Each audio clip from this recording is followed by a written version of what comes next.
All right, everybody, welcome to another edition here of the Pedersen Report podcast. I'm Brandon. That's Ryan. And we were supposed to be, we're supposed to be doing this on Thursday. Let's just get that out of the way. But everybody and their brothers heading down to the beach on Thursday. So figured what was the point in doing a Thursday night pod when everybody should be hitting the shore bars, getting some pizza, going on the boardwalk, whatever the shore looks like for you. I have a cookout Thursday night, so I was going to message you because, my local town's doing fireworks. We all get together, have a bunch of good food, and, have a good time. So tonight's the perfect night for this, especially because the Phillies got rained out. We have a doubleheader tomorrow. So it's a perfect time to talk some Philadelphia sports as we have the absence of the Phillies on this Tuesday night. Yeah, and this worked out perfectly. And it kind of, look, typically we'll sit on our ideas until Thursday. It will give us some time to cool off, read some different analyst opinions on things, see both sides of the story. What's fun about this one is free agency opened up today in the NBA, and there's been no time to get, for cooler heads to prevail, for opposing viewpoints to come through, for any of the above. So I'm just going to shoot kind of from the hip here and just say the Sixers are absolutely asleep at the wheel at the moment. Obviously, we'll get to there's a huge loss today, but you look at everybody around the NBA. I mean, the Nuggets had a down year by their standards recently. I mean, they expect to be competing for the West every time out. And they didn't quite get there this year. They've gone out and done a great job at reloading. I mean, you get off of MPJ, you save $17 million, you bring in a ton of shooting, back into the building. You bring Bruce Brown back into the building, Cam Johnson into the building. They went out and got Jonas Valanciunas to fill up that backup center spot. Like, Denver's doing exactly what I think Sixers fans wanted this team to do, and that is to see a down year by their standards. Denver was a far superior team to the Sixers. Let's not get that twisted. And immediately address it. Like, next season, as soon as the offseason hits, get right, get back, get this team back to where it's supposed to be. What's eerie with the Sixers is almost this comfortability, this willingness to run it back. And look, we get frustrated when the Phillies do that, and they're routinely top 5 in the MLB. Right now, they're a top 2 playoff team, NLCS, World Series, etc. And we get annoyed when they do it. The Sixers having the gall to think that they can sell to this fan base that we're just going to run it back and everything's going to be fine is absolutely absurd. And we'll table some of the moves that they have made or haven't made for right this second. But what do you make just of the approach so far from Elton Brand and Daryl Morey? Look, I think I'm in the middle. I understand, your frustration, other people's frustrations, but you take some time to build a contender. You look what Indiana just did today. You look what Milwaukee did. That move it's something, and it's going to have a ripple effect. I think the league, at least the Eastern Conference, is still feeling the ripple effects of Damian Lillard's Achilles, Tyrese Halliburton's Achilles, Jason Tatum's Achilles. Like, I think the East is still trying to shape itself out because it's so wide open and contenders have to emerge. I mean, of course, Indiana didn't want to go in the luxury tax. Do the Sixers want to kind of get there? We still have to re-sign Quentin Grimes. That's the big thing. That's why, of course, we're going to talk about moves later. That's why certain moves happened today that the fan base wasn't really excited for, but I see both sides because the Nuggets trade away that first round pick. That pick is so far in the future that it's probably going to be good. Like, I think it's 2032, was it, or something? Jokic is going to be like 36, 37, 38 when that pick hits. And that's not if he leaves next summer, which who knows what the Lakers are doing. They're trying to gear up for that, and they're wasting a year of prime Luka, but that's another story as well. It's just a lot of the NBA free agency has confused me thus far. Like, yeah, not even just the Sixers, but just in general. Like, it's been a very confusing offseason. We didn't get to talk about the BJ Edgecombe pick, so I got to shout that out real quick. I love the pick. Yeah. Well, we'll see what happens with Ace Bailey. He did not want to go to the Jazz. That is the most. I didn't. So evident. It's funny. You and I had like a pre-production meeting about like trying not to take each other off track too often. I'm gonna break it almost immediately. I haven't heard. Did he report? Like, is he in Utah? Yeah, I didn't hear. I'm gonna look that up right now because the story said he wasn't reporting, and then it fell off. You haven't heard anything. Yeah, because initially he didn't catch the flight that he was not supposed to be Well, on. that Walter Clinton was on. Yeah, he's in Utah. Yeah. Okay, so he did report. Yeah. Okay. He had to be there by Monday, I think, this past Monday. Maybe that's why it's a non-issue then, because he did end up reporting. People stop talking about it. But anyway, back on topic here with the Sixers. Yeah, Grimes is the big domino because to put it this way, there's no teams that can really offer him a great offer sheet. I mean, Brooklyn can throw the bag at him. I don't know how much their cap space is looking at right now with Michael Porter Jr. trade, but no teams have cap. CJ McCollum, shout out, because this second apron, this is bad. Like, he has ruined team building in the NBA. I saw a meme today. It was the oh gosh, was it him next to Reagan? No, I saw that one though. It was the why can't I think of, it's Mr. Krabs who's sitting at the fire, and it's how kids are going to talk about this CBA in 10 years, and it's the fire.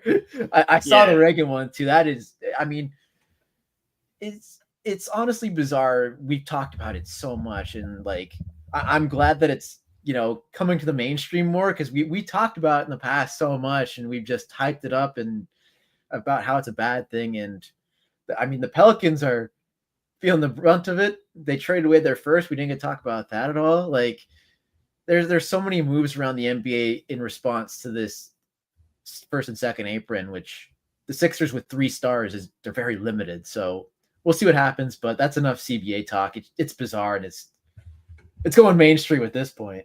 I'm waiting for ESPN to pick it up.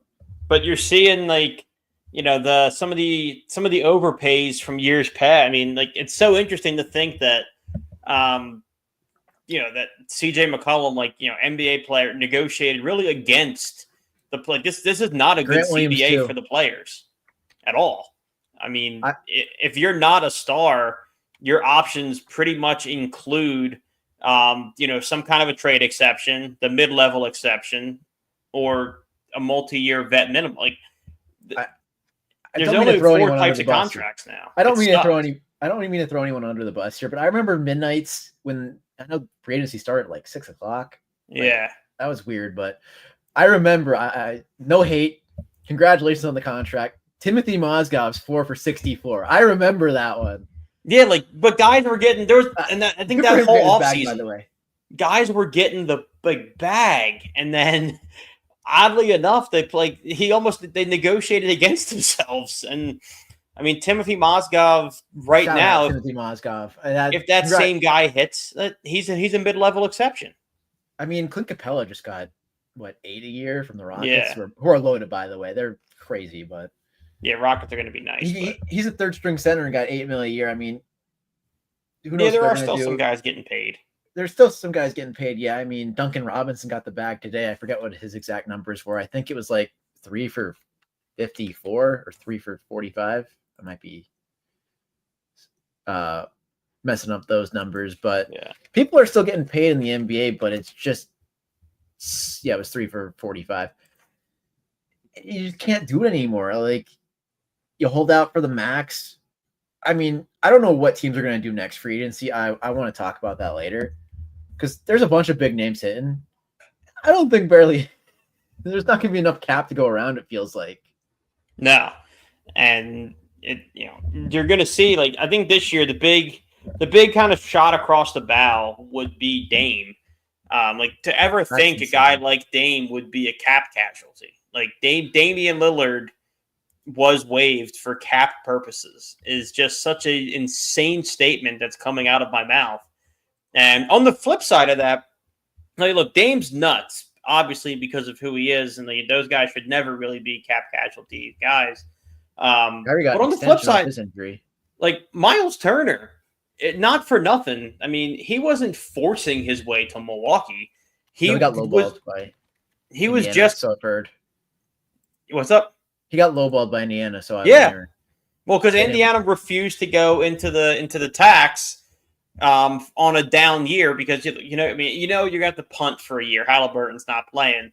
But those are two guys. Like one guy's coming off a finals run and his only team he's ever known, and was traded for cap purposes.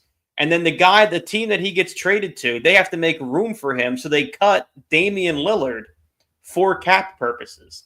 It's just an NBA that you never thought you'd see.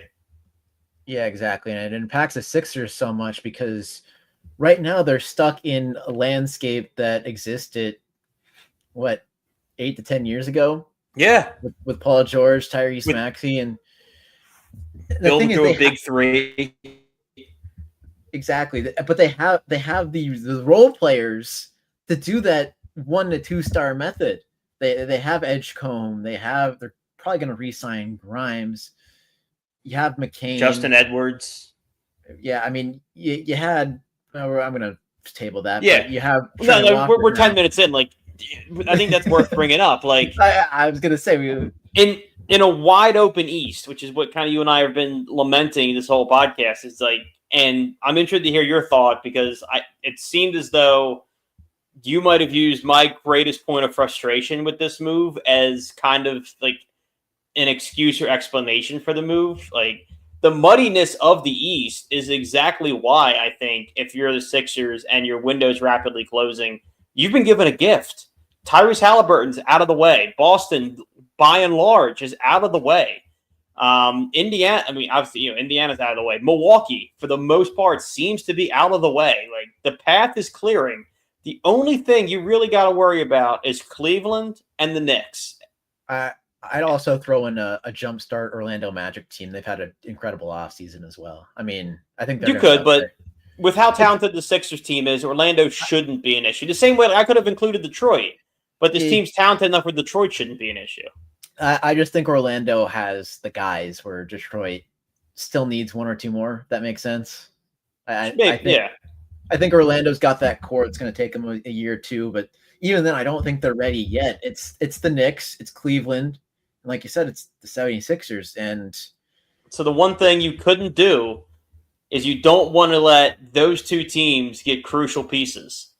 And you absolutely don't want them to get the guy that you wanted to sign all offseason. You absolutely can't let Gershon Yabusele go to the Knicks. And if you're gonna have that happen, if the sky falls and Yabu goes to the Knicks, for the sweet love of God, let it be an overpay. Don't let them take him for slightly over the mid-level exception. That's organizational malpractice, Ryan. I'm losing my shit. Dude, I know I was kind of like soft-spoken about it, but I'm not happy about it either. I mean, the Knicks probably should have been in the finals this year if Halliburton didn't hit those ridiculous shots like he did. The Knicks are probably in the finals. I don't know if they give OKC a better or worse fight at this point after, 2020 hindsight of what we saw it go to Game 7. It might have been closed out in Game 5 or 6. You have people arguing that on Twitter all day. And, they have their points. Just saying. But, man, for a team without a coach currently, you got to capitalize on just – it's so tough, man. Yabu was such a good player for us last year, and Cleveland's kind of sputtering a little bit. You thought there was going to be a Darius Garland trade there for a second. Nothing really happened. They didn't want to send him to Orlando, or maybe Orlando's offer wasn't big enough. That core was in doubt after their early exit. They're still thinking about. Nobody's rock solid. Nobody. They're probably going to stick together, but still, it's not all sunshine and rainbows over there after a great regular season. No. Same for the Knicks. You could argue the Knicks underperformed. The Celtics are the only one with the valid excuse in the Eastern Conference playoffs, not counting Indiana in the finals, because Tatum went down, and of course he's their team. But all these other squads underperformed, and I thought Giannis was going to go out west there for a second. I brought it up on this podcast. I think you stick it now with Giannis. I think if he goes out west, it just gets a whole nother level of crazy in the East. Yeah. But you gotta go for it. You gotta keep your guys. It was the mid-level exception. You had the money. I know. I don't know if this hampers them if they signed him, if it hampered a match on Quentin Grimes, because obviously that would be the big one because I think Grimes is such an improving piece, and I think you keep him at all costs. So I'd kind of change my opinion. But right I now, don't think it drastically affected, at least from what I've read, it didn't drastically affect the Grimes match. Going over the mid-level exception for Yabusele would have made us pick one or the other. The whole hope this whole offseason was that he stays for that exception because we had that pretty much free, clear, and available. So the fact now, the only thing that could possibly begin to make sense is if the Sixers thought that Grimes' number was going to be high enough to put them over that apron. But I mean, the numbers I've been hearing are between 15 to 20 million a year for Grimes, which would keep them where they needed to be. I think I want to say we had like 17 or 18 available without using the exception. So they could have gotten both done if Bobby Marks' math was correct. Yeah, I don't think anything's up to date here or it's too up to date. I'm looking at the salary cap tracker because I knew this was a problem. Every team's over the salary cap. Yeah. And every team's over the salary cap outside of Utah by $30 million. True. So like, obviously this is probably all said and done, but next year only. So this is funny. There's definitely team and club options that change these numbers that, I'm not putting into account right now. But as it reads right now, you have 4 teams under the cap next year. The Clippers at 6.2 million, the Grizzlies at 7.2 million, Milwaukee at 7.2 million, and the Brooklyn Nets at $73 million. Damn. So, I mean, someone's preparing for next offseason, and I know there's player and club options like LeBron and Luka that if they get declined, they're going to add 50 million to their books. But right now, it's just the wild, wild west in the NBA with as far as salary cap goes. So I think if you had to lose Yabo to keep Grimes, I am perfectly okay with it. If they lost him to lose him, which is what you're heavily implying, which I believe. Yeah, that's what really stinks.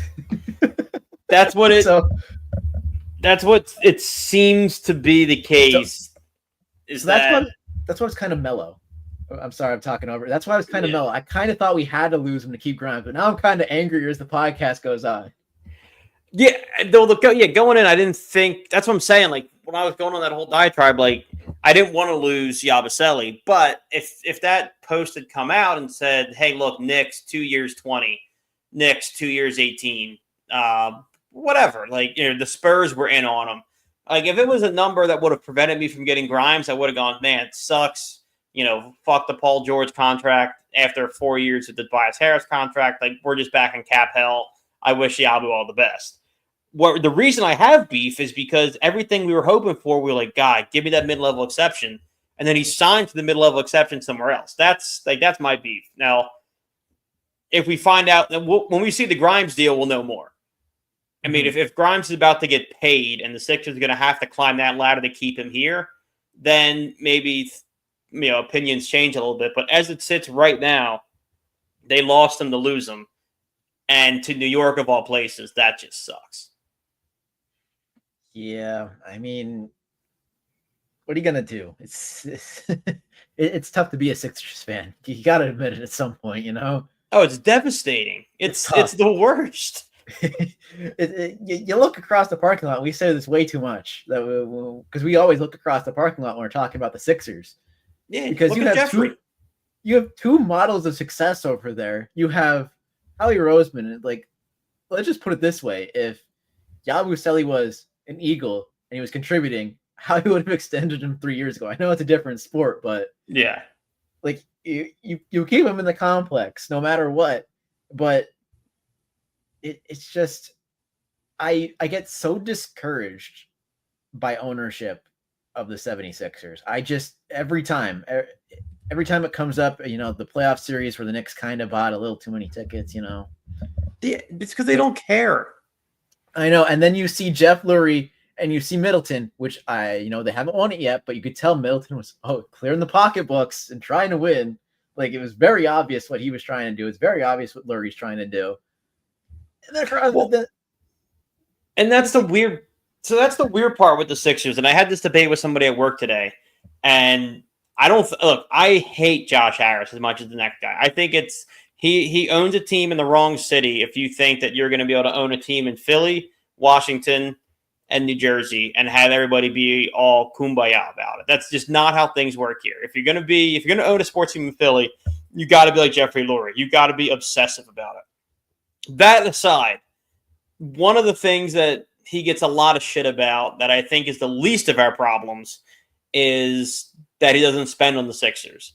Now, look, the tax aside, I mean, I don't like that we duck the second apron. I don't think that should matter for a team that hasn't won a championship since the 80s.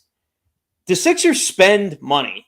They spend it horribly is the problem. Like the checkbook is open. We routinely employ 3 max guys. So like it's not a cheapness, small market issue. It's just horrible asset management. And a little bit of that falls on Josh Harris because I do think when we're trying to duck the tax at the deadline, that's a loser move. But I mean, Daryl Morey and Elton Brand have been absolutely dreadful in free agency since they've taken over. Yeah, I mean, I think the downfall all started at the moment we traded Mikal Bridges after we drafted him. Yeah, I mean, I know it was Elton Brand was in the front office for that, wasn't he?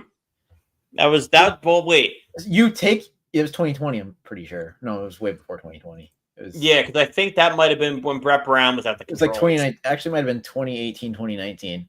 I think that's when Brett Brown was acting GM. Sometimes you just gotta take your layups. Our coach was GM at one point. Never works. Never works in the city, huh? Never has. Never has. But like, it was a layup to take Mikal, keep him. His mom was in the org, works for the org. It was a layup to keep Yabusele from the mid-level. Sometimes you just got to take your layups.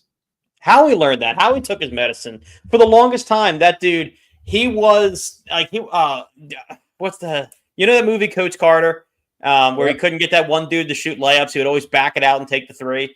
Like Howie, that was Howie Roseman for so long. It would be like, dude, Justin Jefferson is going to be this great talent. LSU, high-flying offense. He goes, nah, give me Jalen Reagor. He was like Max Kellerman on First Take. Give me Iguodala. Like he had to be the hot take artist, smartest guy in the room. And after you draft a couple Reagors, Arcega-Whitesides, Mac over DK, yeah. Oh yeah. Eventually, you go. You know what? I'm going to draft the best guy available right now, and we're just going to see how that goes. 2 Super Bowls, 3 appearances, no notes. The Sixers are still trying to be the smartest guy in the room at free agency, and it doesn't make any goddamn sense. Yeah, I mean, it's rare to do what Howie did because he got so much time. He got a second stint. Typically, you never get that in sports. Typically, you're one and done, or you're not coming back if you're on another team. And that situation is an enigma in itself. Like, it's so unique that we're probably never going to see it in sports again. But that's an owner who's tapped into the building.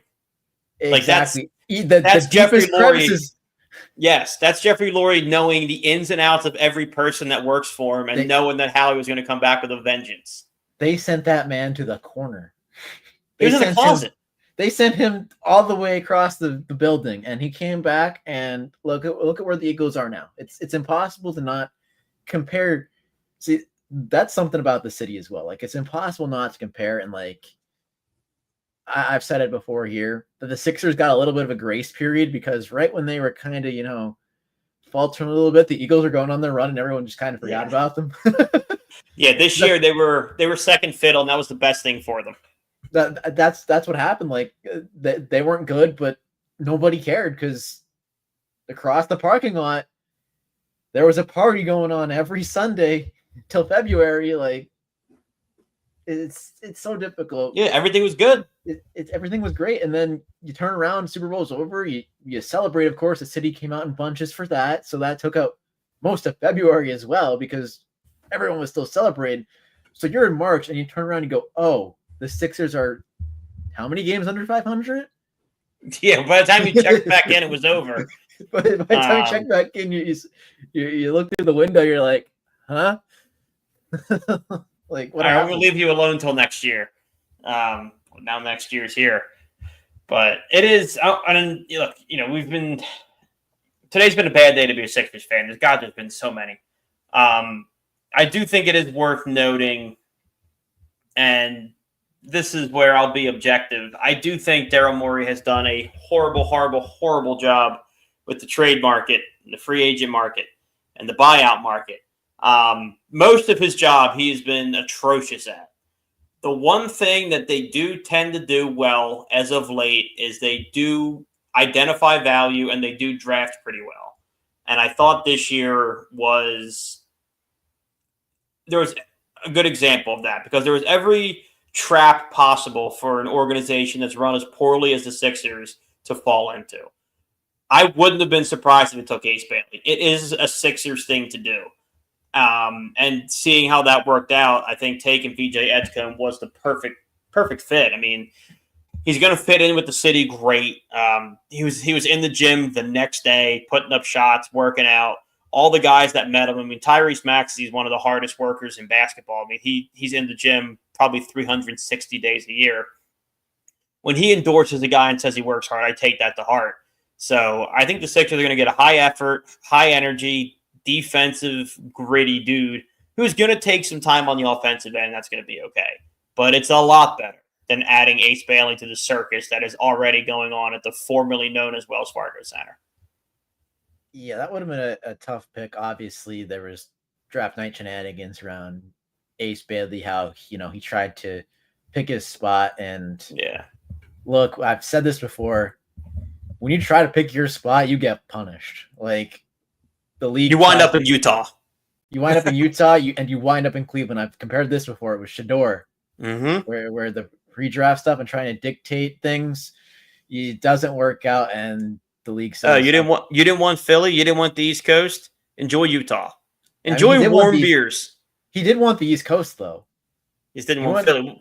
He wanted Washington. He wanted to be the guy in Washington, but which is such a crazy statement. It is a very odd, request at this point, but I see why you want to be the guy there. You get paid, yeah. It's just something that the Sixers couldn't afford. We've compared it as well to, hey, if the Eagles were bringing a guy like a superstar guy like Ace Bailey in, that plays a certain position on the football field, they could do it. You could argue that they did. I mean, yeah.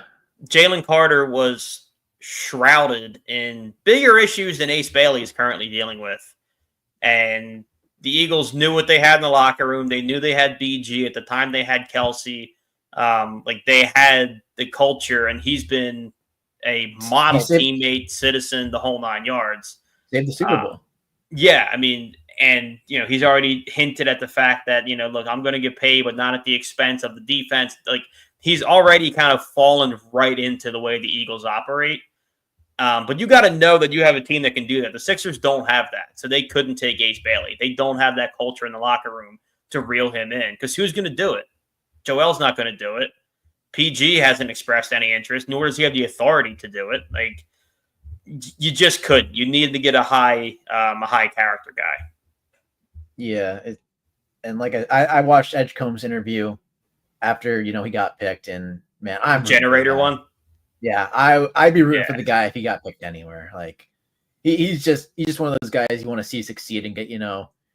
I want to see him get a triple-digit contract. Like, I'll be clapping, I'll be applauding from my chair here at home when he gets his 5-year, however many. I don't know what it's going to be at this point because the cap keeps going up. But whatever it is, I'm going to be rooting for him because he's impossible not to root for. Like I said. And I think Philly will pick him up too. Like, he reminds me of the one, and we'll close on this. It's not going to be a lengthy one, but what's interesting about, like, I think Philly will love him because he works hard, he plays hard, he's gritty, he's all these things. And now that we're all kind of worried about the cap, I'm seeing a lot of Sixers fans begging for them to find a way to move Kelly Oubre Jr., which does baffle me a little bit. I mean, one, he's only making $8 million. He's averaging 16, 17 points a season. You pay that. You're not going to get somebody to put up those kind of numbers for less. And whether you like him or not is one thing. Dude plays his ass off. Like, this team was so far sunk, gone, over, wraps. And he's still, he's firing on the sideline. He's playing tough defense. Does he take stupid shots? Absolutely. Who cares? At least he gives a shit. So it's so weird to see like a fan base that'll back up guys, who don't give any kind of a shit at all, who are like, you can kind of hang in or come in the games here or there, or play at 50%, and then they're like, yeah, but get Kelly Oubre off my team. He takes stupid shots. Like that boggles my mind. So I think assuming he stays the season, I think that wing room will be good for Edgecombe. I think he'll be I think Oubre, I think PG, Maxey to a degree will all be pretty positive influences. Jared McCain having just done it, like I think that's a good room for him to be in. Yeah, I think he'll succeed. It's just one of those guys where you watch his game. Sure, it's going to be a little rough on the offensive end, like you said, but his defense is going to translate right away, and you can never have enough defense. I mean, you look at these teams. We don't have enough as it is. Exactly. Look at these teams like Atlanta. They're going out and getting defensive stopper after defensive stopper, it feels like. Yeah. So, like, it pays to invest in defense, especially when you have someone like Embiid and, Paul George. What he was absolutely insane at his peak for a two-way player, but you just can't get enough defense. That's the point I'm trying to make here. Stumble on the finish line. Yeah, well, we made it there. So this was a Sixers heavy episode, but without the Phillies, I appreciate everybody for tuning in and checking it out. We'll be keeping a pretty close eye on free agency, but like we said at the top of the show, we're off Thursday. All y'all should be too. We'll be back here next Thursday on the Patterson Report. But until then, I'm Brandon. That's Ryan. Happy 4th. Don't blow your fingers off. And this has been the Patterson Report.